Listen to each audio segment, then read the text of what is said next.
सांगली जिल्हा परिषदेच्या निवडणुकीची रणधुमाळी सुरू झाली असून मिरज पूर्व भागातील सर्वाधिक चुरशीच्या मानल्या जाणाऱ्या एरंडोली जिल्हा परिषद गटात राजकीय हालचालींना वेग आला आहे। या गटातून सुजाताताई विजय पाटील यांच्या उमेदवारीची ठाम मागणी करण्यात येत असून कोणत्याही परिस्थितीत निवडणूक लढवायचीच असा निर्धार कार्यकर्ते आणि मान्यवरांच्या आढावा बैठकीत व्यक्त करण्यात आला। एरंडोली येथील 55 फुटी हनुमान मूर्ती मंदिर परिसरात रात्री उशिरा ही आढावा बैठक पार पडली। या बैठकीत काम करणाऱ्या उमेदवारालाच न्याय मिळाला पाहिजे अशी स्पष्ट भूमिका मांडण्यात आली। कोणत्याही दबावाला बळी न पडता मागे न हटण्याचा निर्धार यावेळी सर्वानुमते करण्यात आला। बैठकीस मोठ्या प्रमाणात कार्यकर्ते तसेच परिसरातील मान्यवरांची उपस्थिती होती।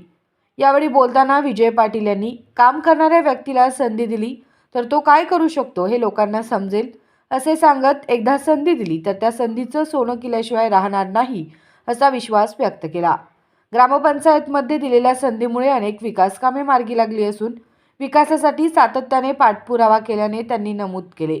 प्रत्येक गोष्ट मला स्वतःलाच हवी अशा मानसिकतेला कुठेतरी आवर घालण्याची गरज असल्याचे मतही त्यांनी यावेळी मांडले। या आढावा बैठकीला सुरेश बापू कोळेकर, त्यागराज पाटील, सुरेश हारगे, पिंटू निंबाळकर, सदगोंडा गुंडेवाडी, किरण खरात, सहादेव कायपुरे, विजय शिंदे यांच्यासह अन्य मान्यवर व कार्यकर्ते मोठ्या संख्येने उपस्थित होते। एरंडोली गटातून सुजाताताई विजय पाटील यांची उमेदवारी ही आता केवळ मागणी न राहता ठाम निर्णयाच्या दिशेने वाटचाल करत असल्याचे चित्र या बैठकीतून स्पष्ट झाले आहे। नंतर राजे निवडणुकीत निष्ठावंतांना न्याय द्यावा म्हणून आपण बऱ्याच वेळा बैठकीचं आयोजन केलं। माणूस बारीक सारी गोष्टीत न्याय होता, पण जी भाजपमध्ये निष्ठावंत एक गट आणि पक्षवाढीसाठी आपण नवीन रूपांतरित एक गट, या दोन्ही गटाचा विचार करून भाऊ तिकीट देतील या भूमिका शेवटपर्यंत होत्या। पण सगळ्याच या उमेदवारांची रस्सिकेच्या मतदारसंघात लागली आणि प्रत्येक माणसाला वाटायला लागले की मलाच उमेदवारी पाहिजे।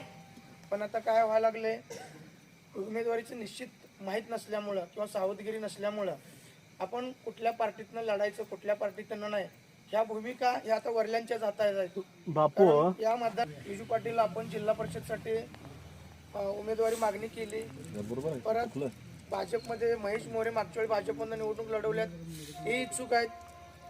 निवडणुका हो गाठलेल्या आहेत। या जिल्हा परिषद आणि पंचायत समितीच्या आढावा बैठकी संदर्भात निवडणूक लढण्याच्या संदर्भात बैठक आयोजन करण्यात आली होती आणि या बैठकीच्या दरम्यान गावातील प्रमुख नेते मंडळी सुरेश बापू असतील, विक्रम बापू असतील, साधुअण्णा कायपुरे असतील, राजू पाटील असतील, रमेश पाटील, दीपक पाटील, राहुल पाटील, सुरेश शेजुळे, पिंटू सरकार, विजय शिंदे अध्यक्ष, लक्ष्मण तात्या म्हणजे गावातील प्रमुख मंडळी, पप्पांना गुंडेवाडी असतील, भानदास खोत अण्णा असतील, म्हणजे गावातील नानासाहेब मिर्जे, नानासाहेब पाटील, आजी सचिन जाधव, नंदू जाधव, म्हणजे आमच्या प्रमुख जी जीवाभावाची मंडळी गावातली जी शेवटच्या टोकापर्यंत आम्ही ज्यांच्या जीवावर आज राजकारण करतो किंवा समाजकारण करतो अशा गावातील प्रमुख मंडळीची आज बैठक पार पडली आणि या बैठकी दरम्यान सर्वांचं मत ऐकून घेण्यासाठी आम्ही आज बैठक आयोजन करण्यात आली होती।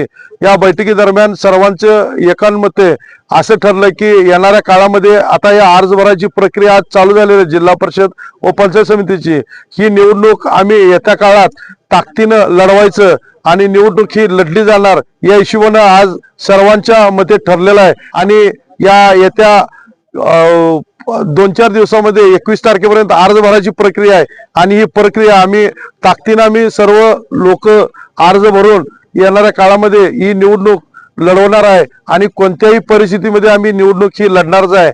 आपण या जनतेचे प्रश्न सोडवण्यासाठी या जिल्हा परिषद आणि पंचायत समितीच्या माध्यमातून या मैदानामध्ये उतरणार आणि या वितरून या विजयापर्यंत पोहोचणार एवढी मी हनुमानाच्या चरणी प्रार्थना करून एवढं माझे 2 शब्द थांबवतो।